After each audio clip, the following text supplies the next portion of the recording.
This is Joyce Tice in August of 2016 with Joan Nash O'Dell. She's been telling us about her husband Bob O'Dell's experiences in World War II and Korea. At the end of the last segment, we left Bob in a hospital in Japan during the Korean War. You want to continue from there? Yes, thank you. One of the things that I neglected to say earlier, when they were, just before he was wounded, the citizens of South Korea were trying to get away from North Korea, and they were filtering down through the lines and were sort of a nuisance, really. These were North Koreans trying to get into South Korea. Yes. Well, the South Koreans getting to the southern part of their country. And this one day, a very young mother came along with an infant, and terribly cold, and the baby was dressed in a little thin shirt and a makeshift diaper, and she kept saying to Bob, you take, and he had to become quite abrupt with her because he couldn't, he was fighting a war. Exactly. And so she went on with her baby, and he often thought of that. He knew that baby would probably freeze to death within a few days. Right, with no clothing. And that really disturbed him. But anyway, now he's in the hospital. He was there from the first part of February till Easter, which I don't recall the date, but it was in April. He thought he'd be shipped home. Not so. They were so short of troops in Korea that he was shipped back to the front lines. I kept getting letters, I think this time maybe I'll make it. Mm-hmm. But he didn't until later. One of the things that I thought was very interesting, the British had a tea wagon, and in the afternoon, in the middle of war, the tea wagon would come around, the British would start fighting, and this one time they had a left and right flank, the Americans on the left, the British on the right. So the British stop and drink their tea, leaving the Americans sort of to wing it, and they were surrounded by the North Koreans, and all supplies were cut off, all food, everything. Everything but tea. Everything except his gun. So they had no food. Well, they looked out. They had to be creative. They looked out in the field. Now, this was a little warmer weather, and here was this scroungy cow. So they killed the cow, butchered it, and collected creosote-coated railroad ties, made a huge big fire, put the meat on sticks, and started cooking it. Well, it seems that Bob had a peg tooth from World War II when he was down in Virginia. He wrestled a little bit. He was little and wiry, and he lost his front tooth. Well, I didn't really know it. It was a good match. Well, when he got to Korea, this tooth went, and he bit into this meat, the tooth went flying. Oh, my. And think how toxic that creosote was on the meat. But if you're hungry. Yeah, right. So I guess that's, the Red Cross came, and he got a razor and pencil and some paper so he could write to me. And I did hear from him quite frequently for anybody that was in combat. Right. Which surprised me.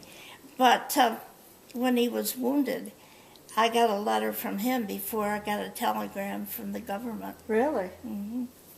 So, which of course I have and treasure. Well, he only had one thing to do. The government had a whole lot of letters to write. No, that's true. So, I guess they got the British back on the ball, and I don't know what happened to Tea Wagon, but all that summer he kept thinking he'd be home. Well, to make a long story short, he did come home in September, the week of our 51. The week of our first anniversary. He went over on the USS Meigs to Japan, and he came back on the USS Meigs. And he came to Fort Lewis, Washington, and there again, I think I'll be flown to the East Coast. Not so. He came on a troop train to Indiantown Gap. So I took a leave from the operating room, and I met him in Indiantown Gap. And as he approached me on the parade field, they had waiting wives and girlfriends in a certain area. I could tell who it was by his walk. He had lost 20 pounds, Wow. and as he got closer, he didn't have this front tooth. Right. I thought, oh, is that the man I married a year ago? But they made him a temporary bridge. He came home. We came home on weekends, and he went back and got discharged, sort of, but not from the reserves. So we settled in Horseheads, and it wasn't until the following year when and I don't remember whether we had Colleen yet or whether we were expecting her. He finally got his final discharge from the U.S. Army after 13 and a half years. So he was in Korea for a full year then? Yes. And he didn't have to go back because that war didn't end until, what, 52, 53? 53. Mm-hmm. And she was born in 52, so I think we were just waiting for her, as I recall. They said, now this is a temporary bridge. Go to your own dentist and have one made, and we'll pay the bill.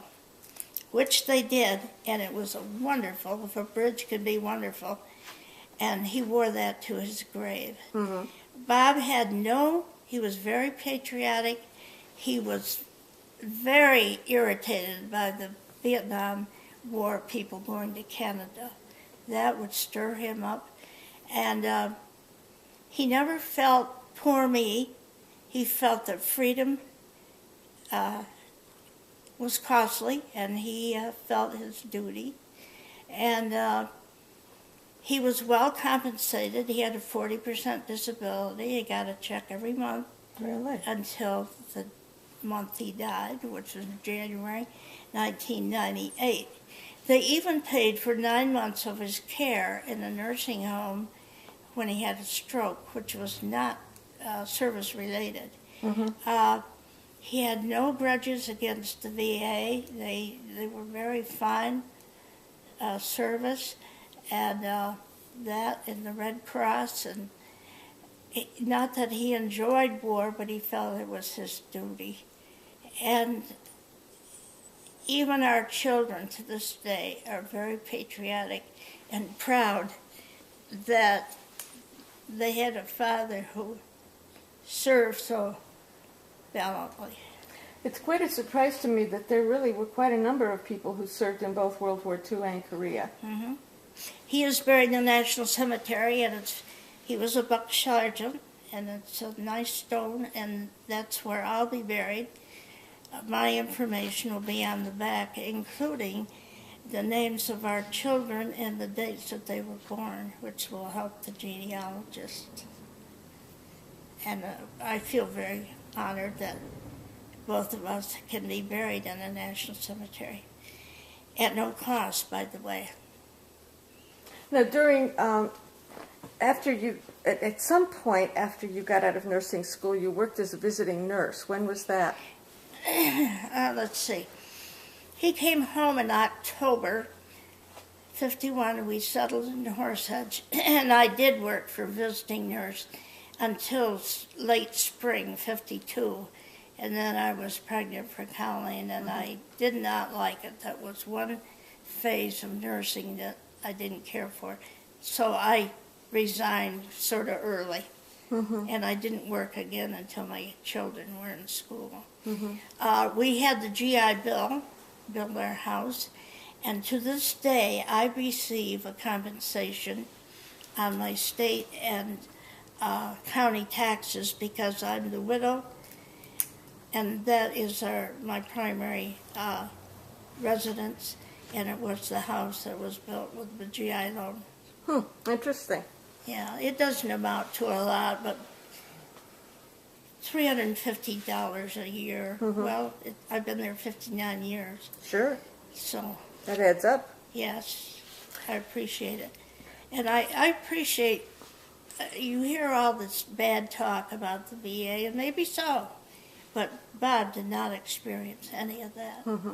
I have donated his uniform with, he has a lot of medals, fruit salad as they call them, besides his Purple Heart and his Bronze Star, and it's in the military room in Wellsboro in the County Historical Society on a mannequin. Okay, well, thank you for telling us your story. And you've got a lot more stories, haven't you? Yes, I have. Thank you.